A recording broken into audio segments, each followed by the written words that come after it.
90s, developed nations, first world countries, they were responsible for carbon emission, and now other countries which are emerging, like India, China, Indonesia, Brazil, Korea, and so on and so forth.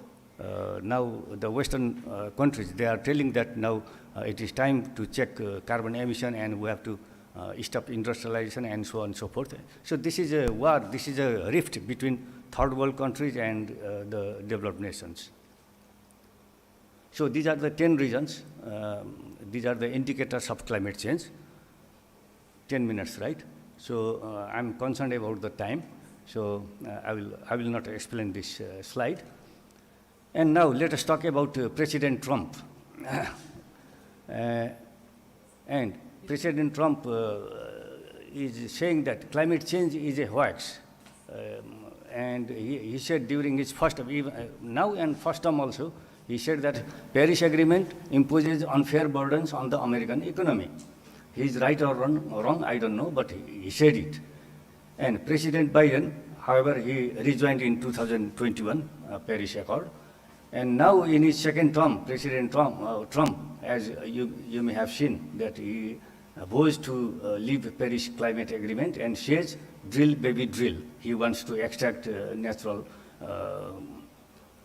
gas and other source of energy.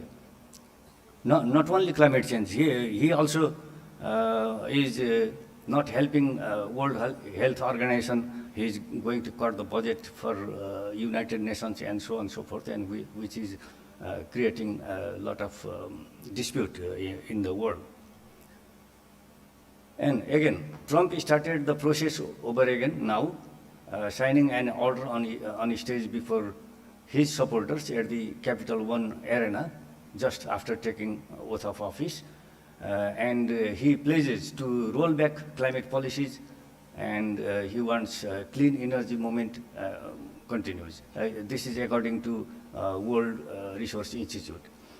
And what CNN says is that Trump's Paris pullout sparks alarm, is natural.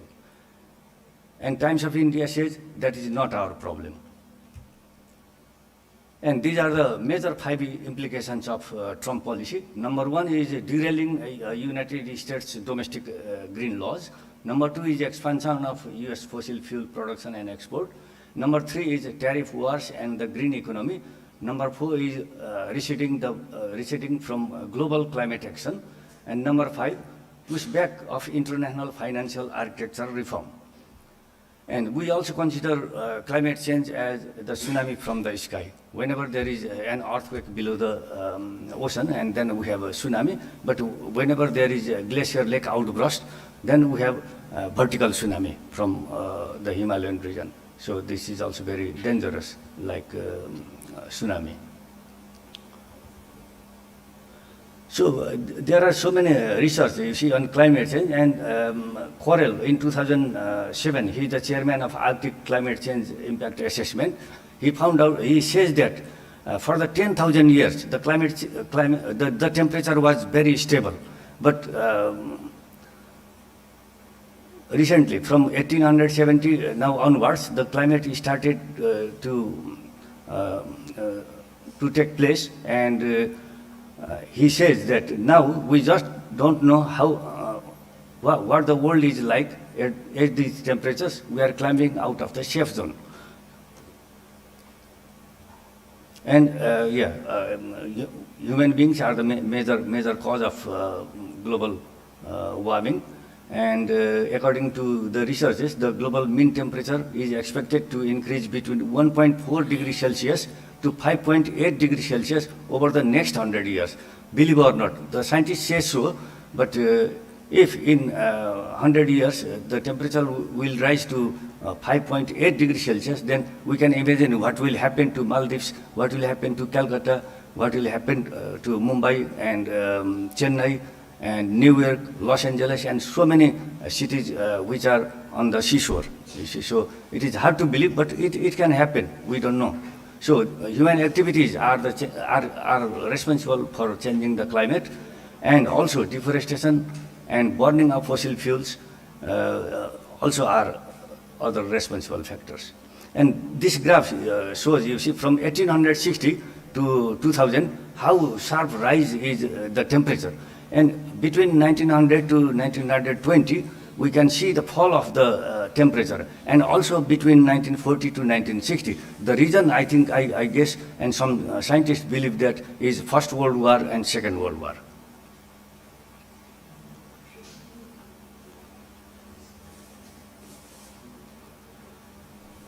So as we know that the mountain regions play a very important role in climate change, and they provide fresh water. So mountain regions occupy also 25% of the global land surface, and they provide goods and services to more than half of the humanity. And global warming is affecting this system, making the people vulnerable. So due to this situation, the number and volume of glacier lake outburst flood hazards are on the rise. And here are some pictures I will show you very quickly. This is the picture of Mount Kilimanjaro from Tanzania. As you saw earlier, there was so much of snow, and later on it melted down. Yeah.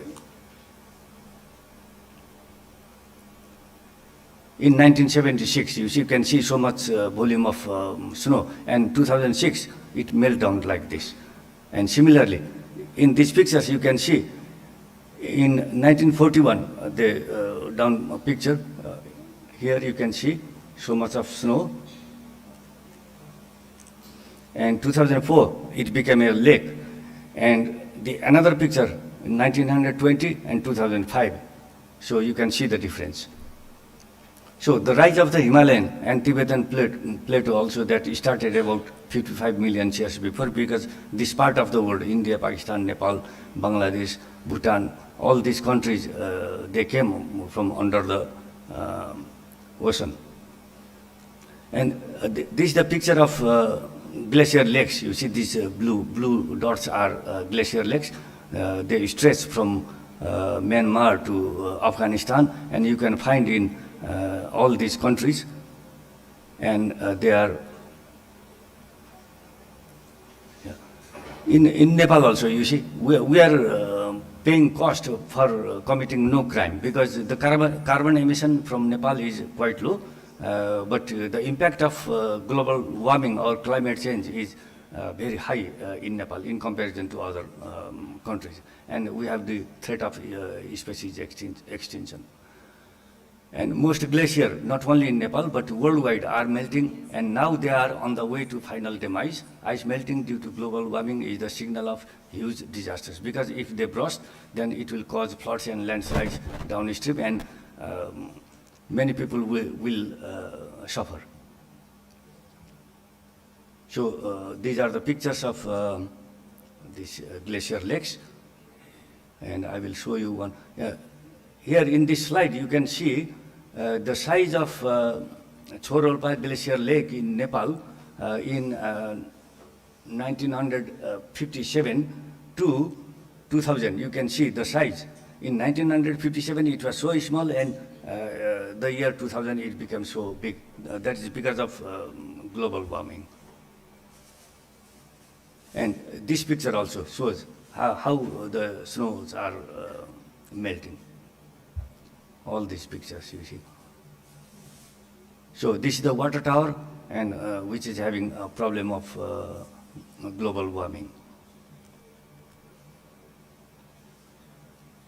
And we have the problem of sea level rise. Many scientists, they are worried about sea level rise, but President Trump says sea level rise is not a pressing issue.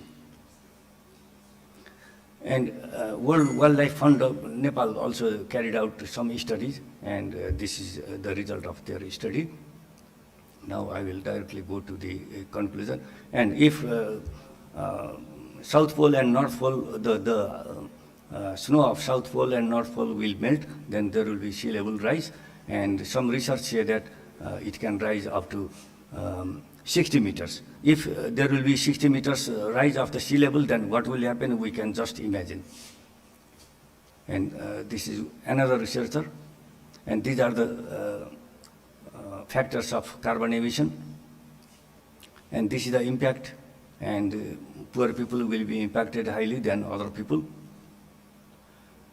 Now I will just would like to show this slide. As you can see, you can consider the population of USA, Australia, Canada, and Russia, and per capita consumption of USA and Australia. You can compare with China, India, and Nepal. You see, we are using quite low; they are using quite high. So they are the main reason of climate change. So because of the time, I will skip all these slides. If you are interested, I will leave it here and you can copy it. And we have so many COPs, Conference of Parties, but you see the result is not encouraging. And Kyoto Protocol, as we know, that some countries, including Canada and USA, they have withdrawn. Canada signed first and later on they withdraw from this protocol. And we have Bali Action Plan, we have Copenhagen. There was an Indian Prime Minister also, and there was no consensus.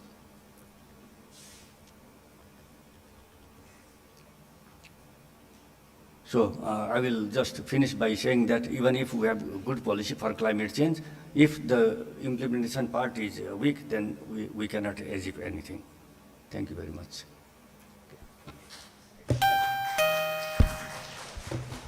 Thank you very much, Professor Meena Chetri. That was very comprehensive presentation, even though you managed on time. And the presentation involves about discussing geopolitical realities of climate change, and also a case study on American executive approach in climate change, and many alarming findings on the climate change. So what we will do is we will allocate 10 minutes for each plenary speaker, and then at the end of 8 minutes I'll give you a signal for 2 more minutes, and then we can complete. Once all plenary speakers finish, then I will open the forum for discussion. So my next speaker in this panel is Dr. Madhusudan Mishra, from Jagadipur Kiripalu University, Bhubaneswar. Over to you, sir.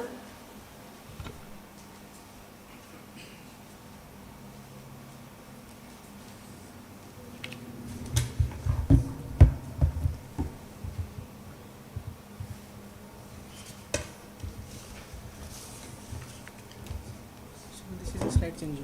Next, back. This is next, this is back.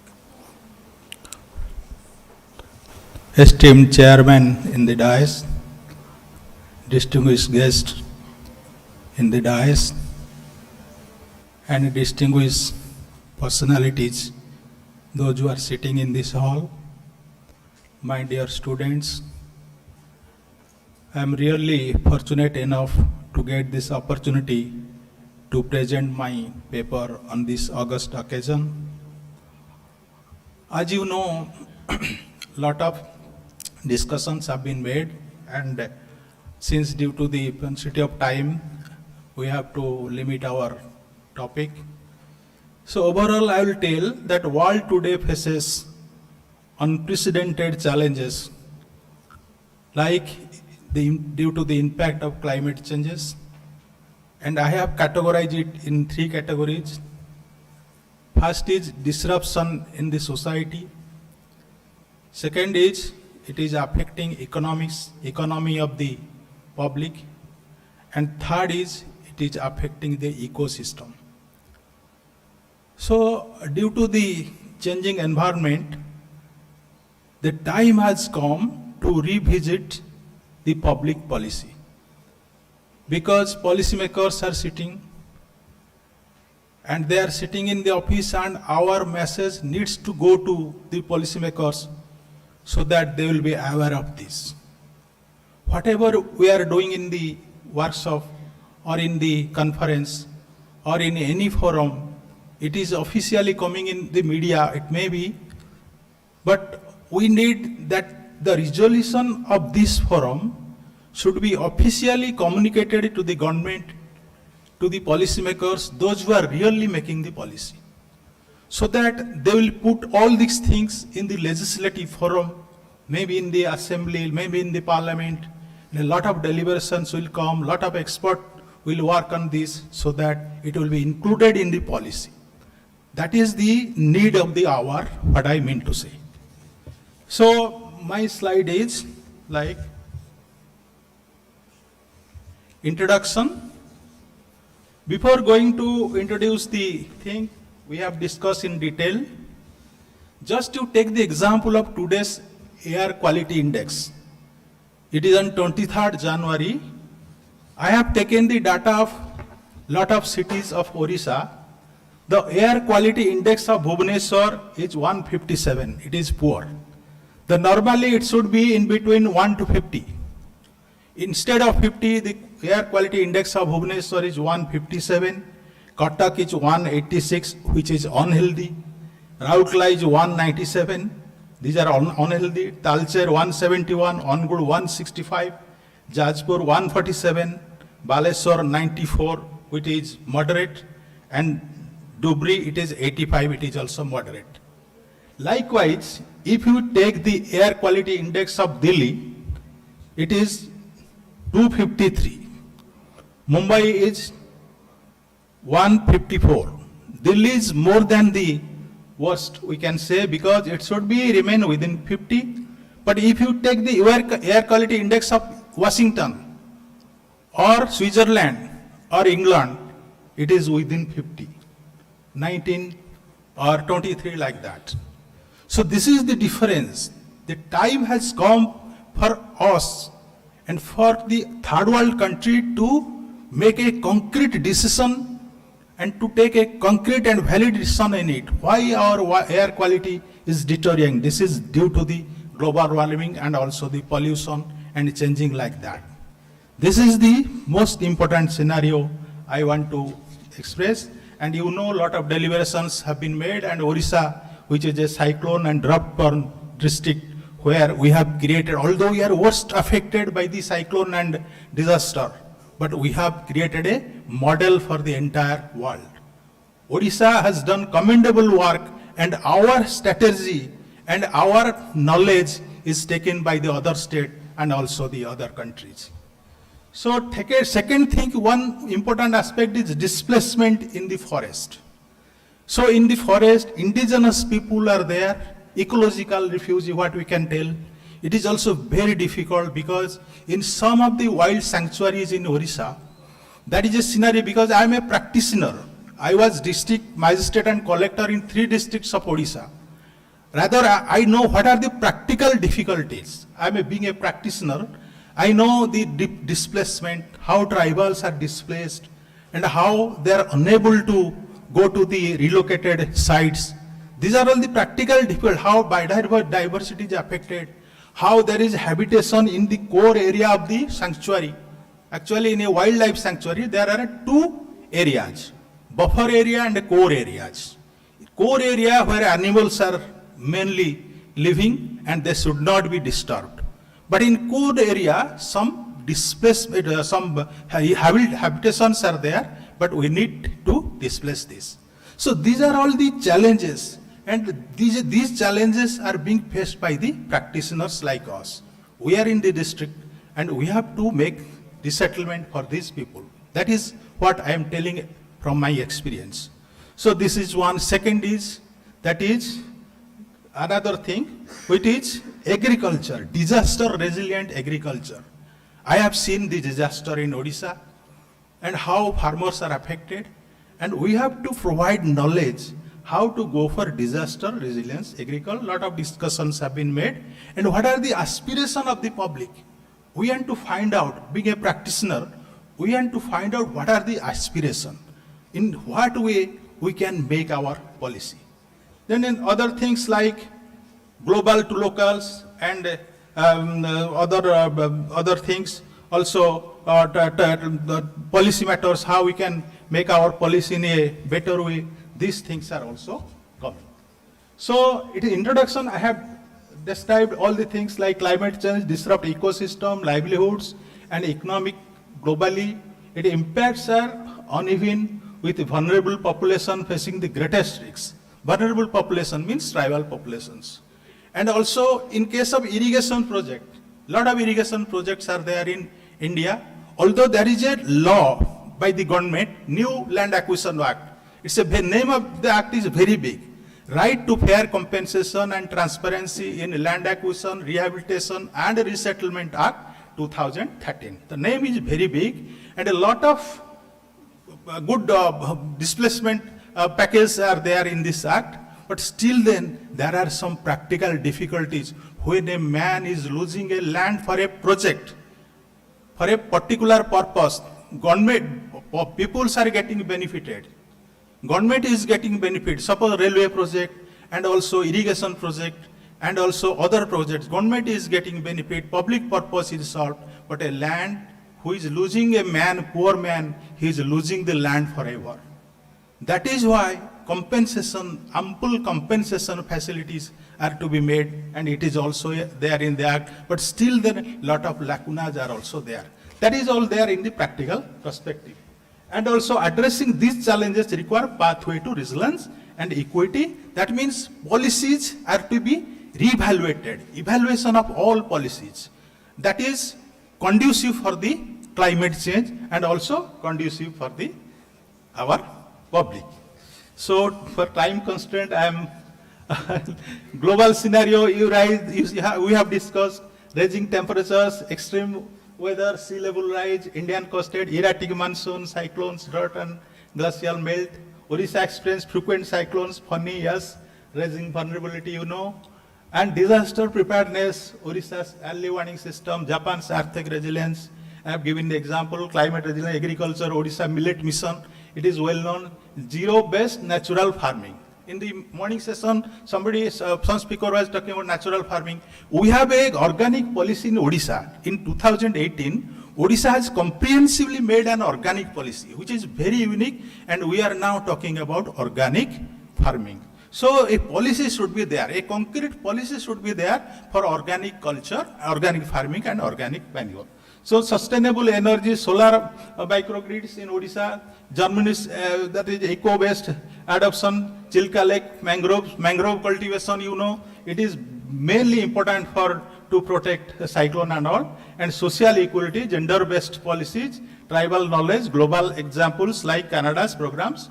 So all these challenges and opportunity I have discussed, funding constraint, political integrated technology gaps, green technology, international collaboration, local innovations, and recommendations I have suggested: strengthen local governance, empower panchayat and urban local bodies, integrate climate education, promote public-private partnership, focus on marginalized community that I have discussed, Odisha's disaster management as a global model, global-based equity, and the role of community participation I have given, and also propose innovation, digital resilience, performance, AI, artificial intelligence, and IoT. That is now it is the age of new age technology. We have to adopt all these technology, green skill development, and this collaboration, transboundary collaboration, conclusion, collective action, innovation, and inclusive. These are the critical things, localized strategy and integration of science, traditional knowledge, and community participation is the key. So thank you very much for giving me the time. Once again, I express my sincere gratitude to our chairman and all the members sitting in the dais, and also to you all for this opportunity. And thank you again. Jai Hind, Bande Utkala Janani, Jai.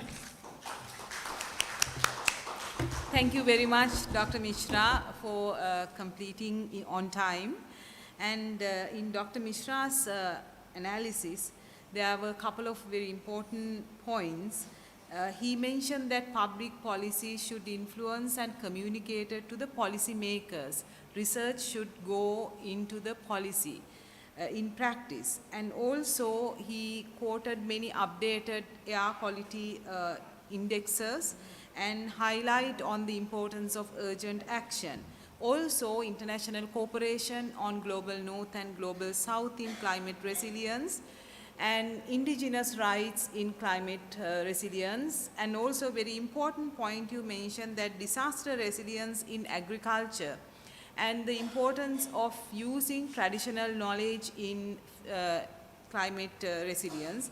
And finally, he made a point that adopting new technology and AI technology in climate resilience. Thank you so much. So in our relay, out of the 3 speakers, 2 speakers now have up to the point. So it's your turn, and challenge Colonel Dr. Satpathy. The podium is yours for 10 minutes. I'll signal after 8 minutes. Thank you so much. Good evening, ladies and gentlemen. Honorable Chairperson, esteemed members on the dais, panelists, learned audience, young students. First and foremost, climate change, so-called climate change, is as old as evolution of the earth, and it is as old as civilization. We have all experienced it. And first and foremost, if you just roll back your eyes and mind to anthropology, one must understand that whether it was the Cro-Magnon, or it was the Java man, Pekingese man, or the Australopithecus, or the human being in general, they have all undergone the varied forces of climate change. If you see the skull structure, the nose structure, the anthropometric aspects of these people, whether from the hills in India, around the world, from the plains in India and around the world, they have a different facial structure. The people of Uttarakhand are very robust. Sir was mentioning of Kalimpong. Do you know, this Kalimpong people, they carry 200 kgs on their back and they go up the hill. We just place orders for a refrigerator or a big, huge almirah or a cot, and these people they carry. How? Why? Climate or weather, it is the same for us. If you see the people from the hills and the mountains, they have very thin eyes like this. People from the cold mountainous regions have thin, cold eyes because it is called a drooping effect. The physiology and the biology of a human being is at the mercy of this nature, so-called climate. This morning, Dr. Amita Ji was mentioning about geophysics, geophysicist, geology and all. Yes, climate change is nothing just like human-brain interaction or human-computer interaction. It is the earth versus man interaction. Do you agree, ma'am? It is earth versus cold radiates, heat also radiates. But how we take it psychologically, how we adapt it or adopt it in the brain, and how we are resilient, the degree of resilience or the resilience quotient in us will take care. Ladies and gentlemen, earlier we had the barometer, now we have the thermometer. Earlier we had the scope, now we have the periscope. And that is why we are making a big hue and cry about climate change, which has become a huge topic for discussion. And if I'm permitted to use the word,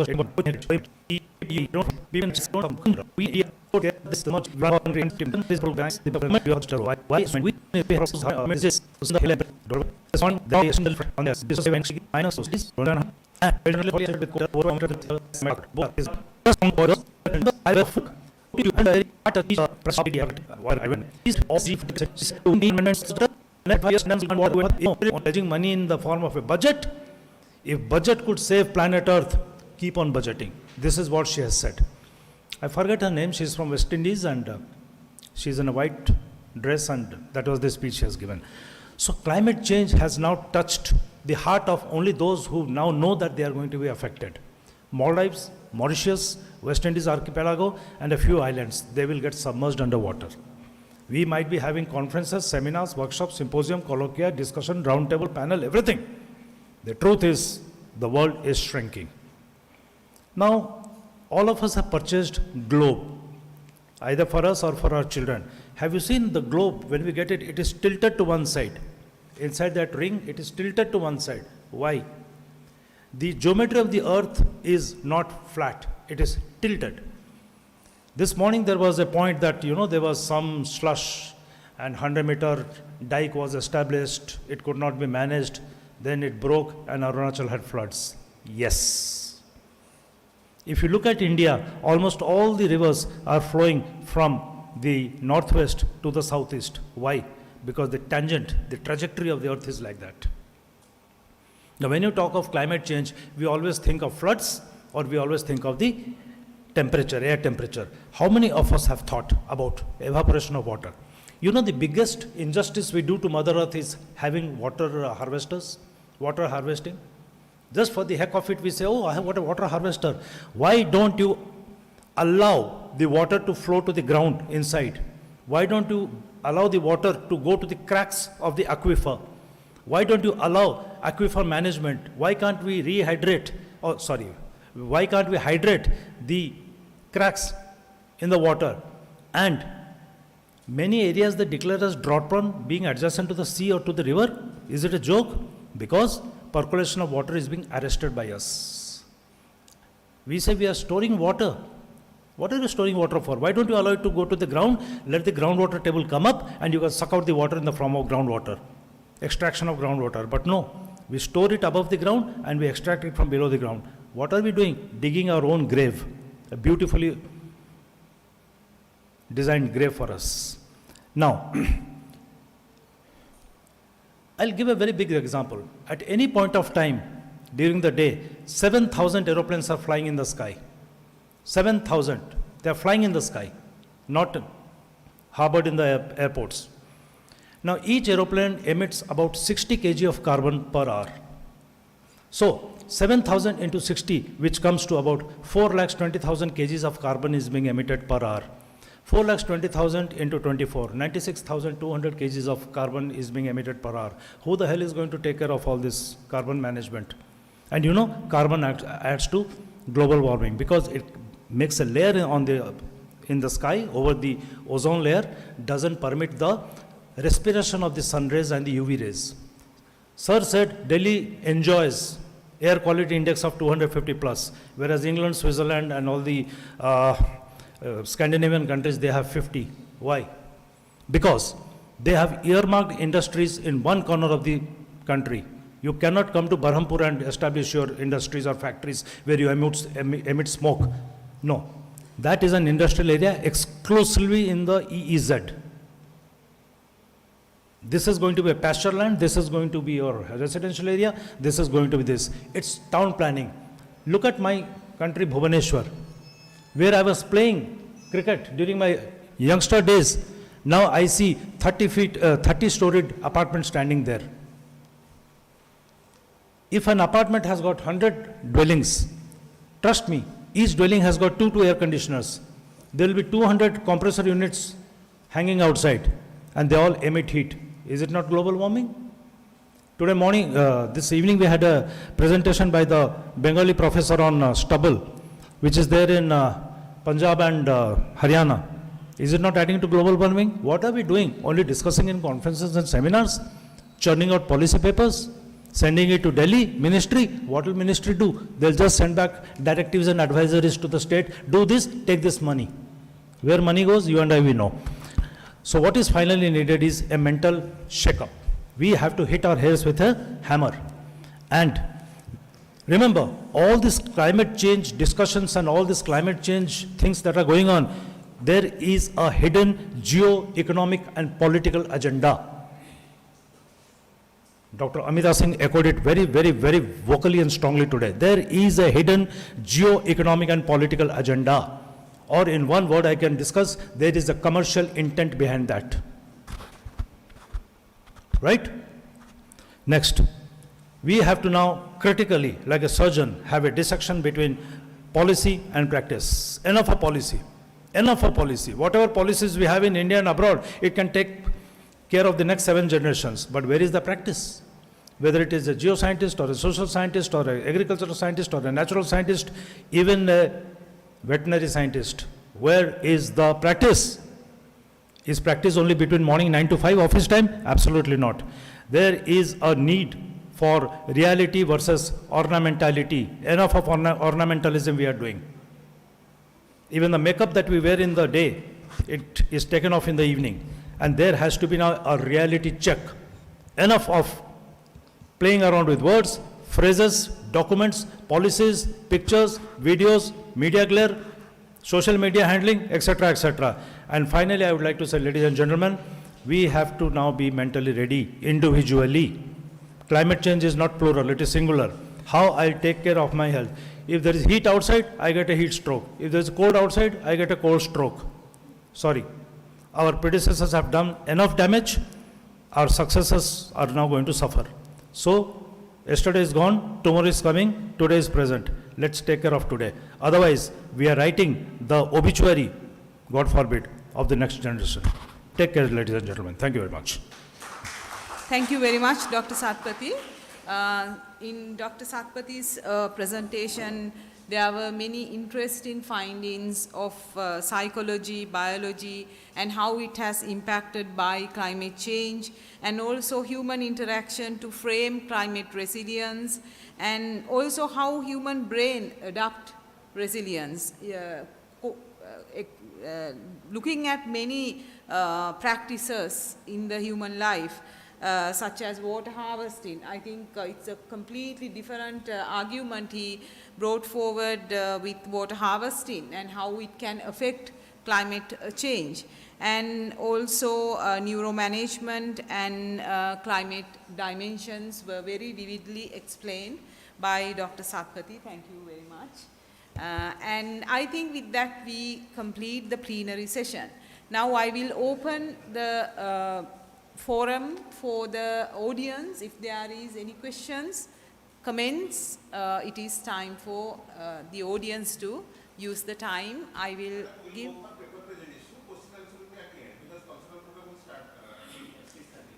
Okay. Okay, right. So I am announcing the name of the paper presenters. Pradeep Kumar Panda is present. Ritesh Kumar Pradhan, Pramod Kumar Panda, Garima Maheshwari, Akshay Kumar Sahu, Pragya Pandey, Neeraj Preet, Amit Singh.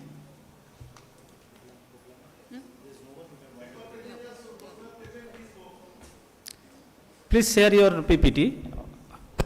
Those any paper presenter present in the hall? I think no paper presenters are present. Okay, that's fabulous. I think from the audience point of view, not from my point of view. I was actually waiting for the. So for the felicitation ceremony, I request Professor. Okay, madam. Yes. We can take some questions. Any question from audience? We can take 2 or 3 questions. Anyone would like to make a comment? Because it's. Oh, okay. Okay. So now we proceed for the felicitation ceremony. For this, I request Professor Sudhakar Patra sir for the felicitation ceremony. Sir, please come to the dais. So now I request Professor Sudhakar Patra to felicitate our chair, Professor Kokida Konasinghe, Faculty of Law, Colombo University, Sri Lanka.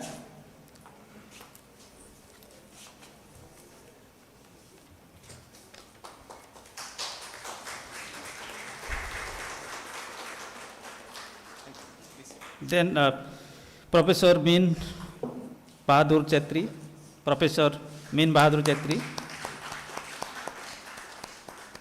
Next, Dr. Madhusudan Mishra sir, Jagat Guru Kripal University, Bhubaneswar, Odisha. Next, Professor Colonel J. Satpathy, Management University of Africa, Nairobi, Kenya.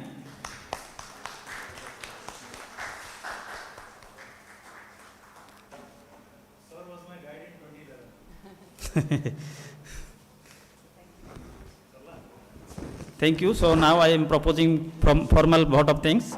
So I am privileged and honored to propose the vote of thanks on this technical session. I would like to express my heartfelt thanks to our esteemed chair, invited speaker for sharing their invaluable expertise and insight. Your contribution have truly enriched our knowledge and provide us with new perspective on accountability, transparency, law for climate justice and equity. I extend my thanks to all the participants, delegates, researchers, attendees. Active involvement and engaging discussion and intellectual exchange have made this session vibrant and dynamic. So this is really a memorable and enlightening experiences. So with this, we conclude this session. So now I request all the delegates to proceed to auditorium for cultural program.